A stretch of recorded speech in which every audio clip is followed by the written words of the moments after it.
Hola a todos, en este video hablaremos acerca de las manifestaciones clínicas y el diagnóstico de hipotiroidismo.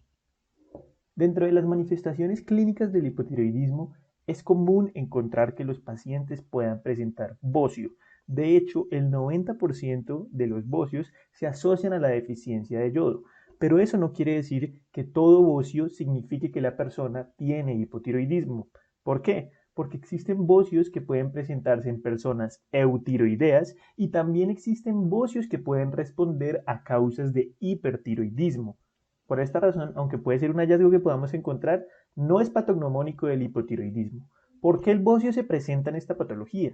Recordemos que el paciente hipotiroideo tiene concentraciones de hormonas tiroideas T3 y T4 disminuidas. Cuando estas se disminuyen en sangre, esto funciona como una retroalimentación para la hipófisis para que libere mayor cantidad de TSH, es decir, la cantidad de TSH en sangre se nos va a incrementar. Ahora, esa TSH se va a dirigir a la glándula tiroides y va a estimular la formación de más hormona tiroidea, pero además de eso va a estimular la hiperplasia de la glándula. Por lo tanto, esta va a tender a crecer y mostrarnos este hallazgo clínico. El paciente hipotiroideo tiene un espectro de manifestaciones clínicas bastante amplio, especialmente relacionado con dos eventos fisiopatológicos principales. El primero es la desaceleración de los procesos metabólicos. Como sabemos, las hormonas tiroideas estimulan el metabolismo. Por lo tanto, si lo que tenemos es hipotiroidismo, lo que vamos a tener es una desaceleración de los procesos metabólicos. Ahora, por otro lado, tenemos otro fenómeno que es la acumulación de glicosaminoglicanos en la matriz extracelular del intersticio de diferentes tejidos. ¿Por qué se acumulan glicosaminoglicanos? Resulta que esta TSH no solo sirve para estimular la glándula tiroides para que produzca T3 y T4, esta TSH también se puede unir a receptores en los fibroblastos y estimular que los fibroblastos produzcan glicosaminoglicanos como el ácido hialurónico, como el condroitinsulfato, el heparansulfato, que una vez se unen a proteínas forman un exceso de gel tisular en el intersticio de los tejidos y generan algo a lo que se le conoce como el edema. Es un edema sin fobia, es decir, que cuando yo lo toque no va a quedar una marca de ese edema. Entonces, teniendo en cuenta estos dos procesos fisiopatológicos principales, hay una serie de manifestaciones clínicas que podemos observar. Por ejemplo, en cuanto a la desaceleración de los procesos metabólicos, vamos a encontrar un paciente con fatiga, movimiento lento, habla lenta, intolerancia al frío, estreñimiento porque el peristaltismo está funcionando mucho más lento, aumento de peso porque todos los procesos metabólicos de los lípidos se están disminuyendo y por lo tanto está acumulando más grasa, relajación retardada de los reflejos tendinosos profundos, bradicardia porque el corazón está yendo más lento debido a la disminución de su metabolismo, la somnolencia extrema y la disminución de la libido. Ahora, por el otro lado, en cuanto a la acumulación de los glicosaminoglicanos, podemos encontrar que el pelo y la piel de estas personas se torna áspera, las facies se observan hinchadas, un edema periorbitario producido exactamente por este gel que decimos que se acumula en el intersticio, un agrandamiento lingual y ronquera. La ronquera puede producirse tanto por esta acumulación de glicosaminoglicanos como el eventual bocio que pueden presentar estas personas. Sin embargo, no siempre las personas tienen manifestaciones clínicas. De hecho, las primeras etapas del hipotiroidismo son asintomáticas. Estas ilustraciones del libro de Netter del sistema endocrino nos permiten ver cuál sería el fenotipo clínico usual que observaríamos en un paciente hipotiroideo. Como podemos observar, el pelo y la piel seca, el edema periorbitario, el agrandamiento lingual, la somnolencia y letargia característica, la intolerancia al frío, la ronquera, una menor sudoración porque hay menos metabolismo, menos liberación de calor, queratosis producida por este proceso de los glicosaminoglicanos, disminución en la frecuencia cardíaca, por lo tanto también en el pulso, menorragia, debilidad y una prolongación de los reflejos osteotendinosos profundos. Aquí apreciamos mucho mejor esas facies hipotiroideas, donde se evidencia ese edema periorbitario y esas facies hinchadas, la macroglosia por el agrandamiento lingual por acumulación de glicosaminoglicanos y la hiperkeratosis producida también por el mismo proceso. Ahora que ya tenemos más o menos una idea de las manifestaciones clínicas, una vez que nosotros encontremos este tipo de paciente, debemos confirmar si nuestra sospecha es correcta, es decir, confirmar que el paciente tenga hipotiroidismo. Para ello, la forma en la que hacemos el diagnóstico es a partir de los métodos paraclínicos. Ojo con esto, el diagnóstico se hace a partir de paraclínicos y no de manifestaciones clínicas. Por lo tanto, en este caso nosotros tenemos que pedirle al paciente las concentraciones de las hormonas que están afectadas en esta enfermedad en sangre. Entonces vamos a pedirle la TSH y la T4 libre. Inicialmente la recomendación es que uno opte por pedir primero la TSH y con base en lo que obtenga en la TSH decide si pide la T4 libre. ¿Por qué la T4 libre y no la T4 total? ¿O por qué la T4 y no la T3? Para la primera pregunta debemos entender que pedimos la T4 libre porque se asume que es la fracción de hormona T4 que está disponible para ingresar a los tejidos. Si nosotros miráramos la T4 total, estaría incluido también la cantidad de hormona que está unida a proteínas y no puede entrar a los tejidos. Y respecto a la segunda pregunta de por qué T4 y no T3, es porque la mayor cantidad de hormona que se produce en la glándula tiroidea es T4, no T3. Y esa T4 posteriormente en los tejidos es convertida a T3. Pero entonces lo que nos va a hablar de cuál es la cantidad de hormona que se está produciendo en la glándula tiroides es la T4 libre. Los correspondientes rangos son los siguientes: la T4 libre de 60 a 150 nanomoles por litro y la TSH de 0.5 a 5 microunidades por litro. Entonces, ¿qué esperaríamos nosotros encontrar en un paciente con hipotiroidismo?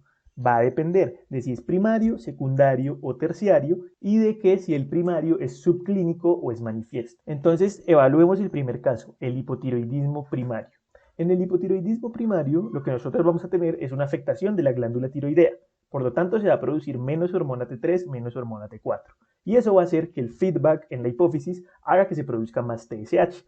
Entonces, lo que esperaríamos encontrar si una persona tiene un hipotiroidismo manifiesto es que tenga una T4 libre baja y una TSH alta. Pero también podemos encontrar situaciones en que el incremento de la TSH sea lo suficiente para lograr que la glándula funcione correctamente. Entonces vamos a tener un incremento en la TSH, pero la T4 libre va a estar normal. Y a eso es a lo que llamamos el hipotiroidismo subclínico, que es una fase previa al hipotiroidismo manifiesto. Ahora, potencialmente puede existir otra opción, que es que tengamos la T4 libre baja, pero que además la TSH también esté baja. Entonces aquí lo que tenemos que asumir es que el problema está a nivel central. O el hipotálamo o la hipófisis están teniendo problemas para que eventualmente se logre la liberación suficiente de TSH, y al liberarse poco TSH, pues va a haber poco estímulo para la glándula tiroides y eso nos va a afectar las concentraciones de T4. Entonces, en este caso, lo que vamos a sospechar es un hipotiroidismo secundario o terciario. Para confirmarlo, tendremos que apoyarnos de la clínica y de las imágenes diagnósticas para evidenciar qué puede estar ocurriendo a nivel central y si corresponde a un hipotiroidismo secundario o terciario. Por esta razón, cuando estemos interpretando el panel tiroideo, a este resultado le vamos a llamar indistintamente hipotiroidismo central. Entonces, de esta forma, el algoritmo que debemos seguir brevemente es pedir una TSH cuando tengamos la sospecha clínica. Si sale normal, no realizar más pruebas a menos que la clínica persista. Si sale elevada, solicitar T4 libre para que podamos establecer un diagnóstico, y si sale normal, eso es un hipotiroidismo subclínico, pero si sale baja, es un hipotiroidismo manifiesto. Ahora, si nosotros por alguna razón sospechamos patología hipofisiaria o hipotalámica porque hay síntomas de que puede haber una carencia de alguna otra hormona, debemos solicitar desde el principio no solo la TSH, sino también con la T4 libre, para poder saber de una vez. Ahora, es claro que todo paciente sintomático debemos solicitarle la TSH, pero también dijimos que hay pacientes que pueden cursar con hipotiroidismo y no presentar síntomas. Por lo tanto, eso nos obliga a que hagamos tamizaje. ¿A quién le vamos a hacer tamizaje? ¿A quién de los asintomáticos le vamos a pedir la TSH? Para eso podemos guiarnos a partir de dos ejes principales: los factores de riesgo y las alteraciones paraclínicas o radiológicas que no sepamos cómo explicarlas en nuestro paciente.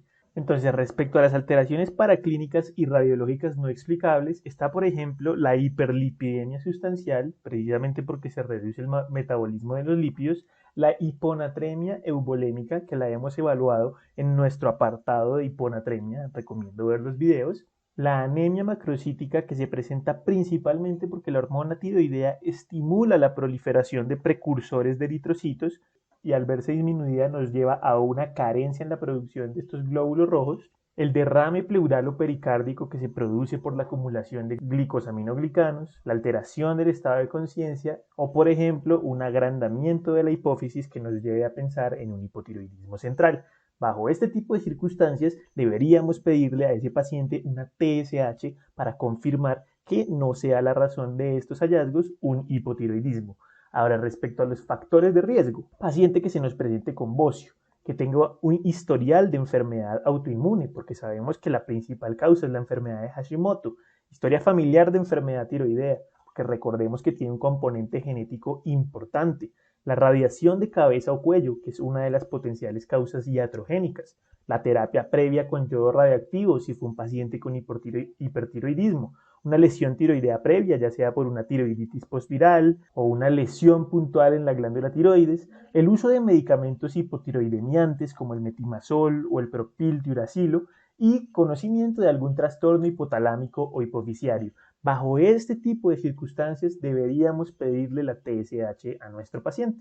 Y por último, debemos tener muy en cuenta que si bien la TSH sérica es el examen con mayor sensibilidad y especificidad para determinar el diagnóstico de hipotiroidismo y que el rango va de 0.5 a 5 miliunidades por litro, debemos tener muy en cuenta que este rango de referencia es dependiente de la edad. Como podemos observar en estas tablas, en el eje Y tenemos los cambios en la TSH, los rangos de referencia normales, y en el eje X tenemos los grupos etarios. Entonces, si se dan cuenta, en los rangos de las edades mayores, estos rangos de referencia comienzan a ser un poco diferentes. Algunos expertos sugieren, por ejemplo, que en los octogenarios sanos podría ser tan alto el límite superior del rango de referencia como 8 miliunidades por litro. Es por eso que cuando interpretemos el panel tiroideo debemos hacerlo siempre teniendo en cuenta estas consideraciones. Y de la misma forma ocurre con la T4.